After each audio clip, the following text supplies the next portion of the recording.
UK Sports, in association with the PGA Tour, is delighted to present the season-long race for the FedEx Cup. Today's coverage of the Valero Texas Open is about to begin. I'm Luke Elvey alongside Rich Beam in the booth, and it's a hello to Henny Koyak down on the course following our featured group. Hey Luke and Rich, I'm looking forward to treading the fairways again with these two because they were absolute fire the first time round, and I have a feeling that after their exchanges on social media, it'll be even more spicy out here. Yes, but they certainly have to make the most of every moment they get because there'll be very few today. Fire up. This is a big rivalry, this one.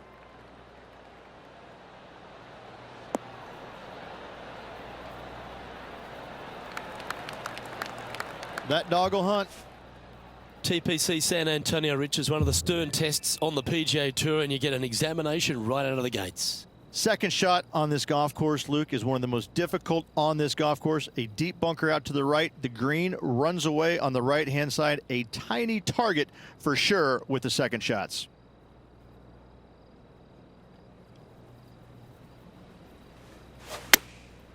Going with the pitching wedge here.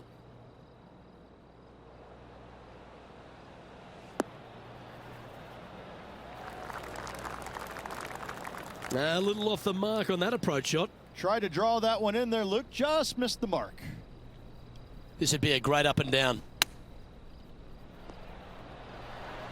How close was that to going down? Oh, I don't mind this par putt. And that's an opening hole par for this player. Nothing wrong with an opening par, just easing their way into this round. Let's head across to the second, which is a par 5, but a long one, stretching over 600 yards. Straight away for the most part, but there's a lot of danger both right and left here. The fairway bunkers down the left-hand side shouldn't really cause an issue. However, the second shots, the layup zone, there is a deep bunker on the right-hand side that could be brought into play. The third shot is to a green perched well above the fairway, and it's actually a double green. This green is also part of the 7th green.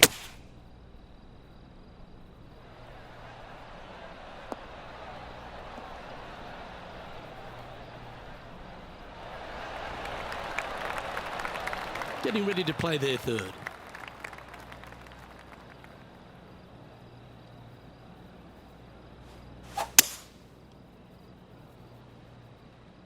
This one might just sneak off the fairway.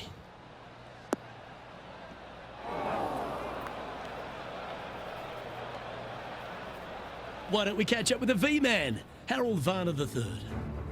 Yeah, he just made bogey on that last one. Let's catch up with Harold Varner.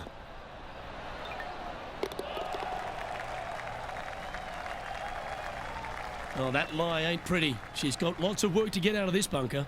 Yeah, this is not what they wanted. There might be a couple of hits here. She needs this one for par.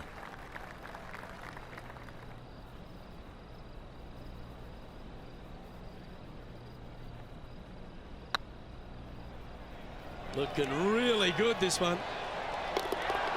Oh, that's a lengthy putt. Wall hold. She finds herself in a share of 7th.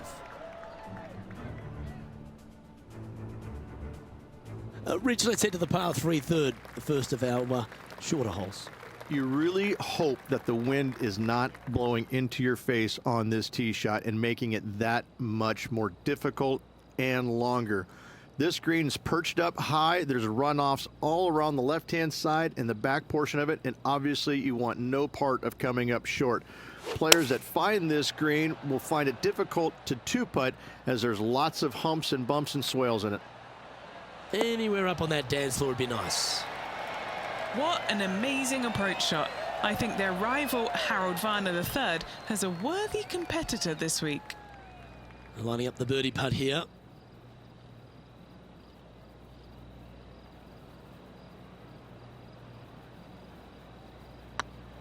Like the look of this one.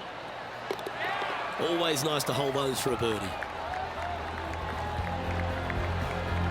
Currently 1 under for the day. Always like to see your name moving up the leaderboard. Never a bad thing. The fourth is one of the stronger par fours at TPC San Antonio, stretching 485 yards. This is a very narrow driving area, especially where that fairway bunker comes into play down the left-hand side. Second shot is to a green that runs from right to left with a deep bunker down the left-hand side. Anything missed out to the right is no bargain either, as there is a runoff area out to the right-hand side. This is a difficult par 4. Yep, that'll work. That's fine. And Henny, what are you seeing down there? Setting up here from about 185 yards.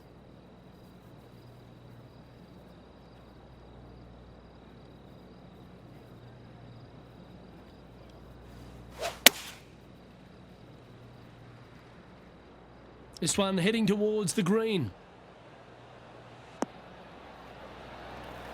Well, that certainly makes putting a lot easier when you can hit a shot like that. And now heading over to Harold Varner III. He's 2 strokes behind his rival this week. And here we are with the third shot. Didn't that look good for a long time? Okay, time to return to the action. Trying to get to 2 under with this putt.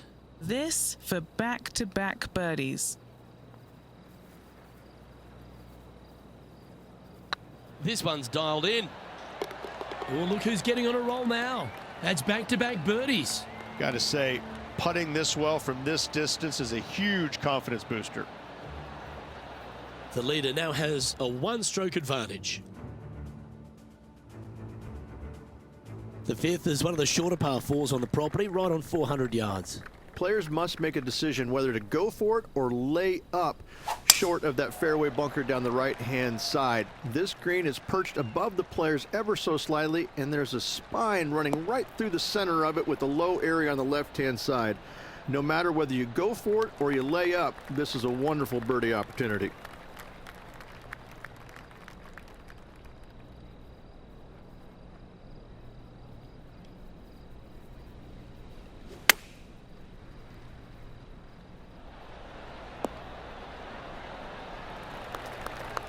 Now, this is a challenging one.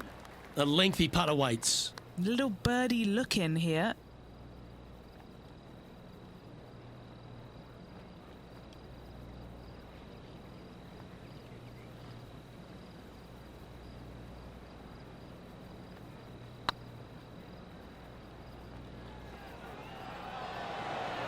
Ooh, right by the hole. Well, that's a bit disappointing. A good opportunity here, just 6 feet to the hole. I like the look of this. Oh, wonderful effort. Confirms the par. Unreal display this week with that wand. Trailing by a stroke after that hole. Time to see what this par 4 has in store. Players must find the fairway, avoiding that bunker down the right-hand side, but from there, second shot is up the hill to a green that runs away from the players ever so slightly, but still going in with a short iron into this par 4. A birdie is definitely makeable.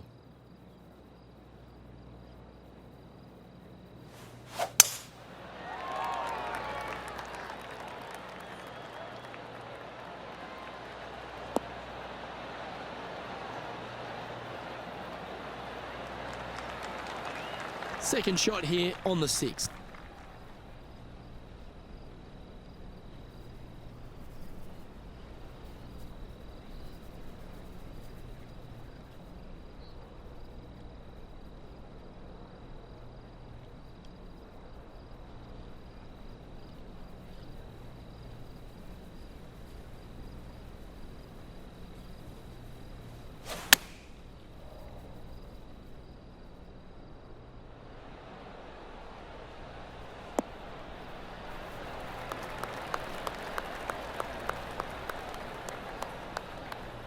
That's a great shot into birdie range here at the 6th.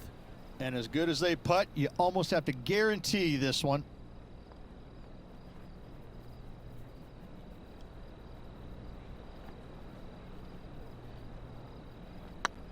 Oh, that's a nice line. A bit too much pace on that one. Putting for a par here. Oh, Rich, is there anything more disappointing setting up what you'd think is a makeable birdie putt, but unfortunately not able to convert? And that would have tied the lead for this player. Disappointing to say the least. And after that effort, this is how the leaderboard looks. The par 3 7th, Rich, has this big cavernous bunker that sits right in the front centre of the green. And it's a triple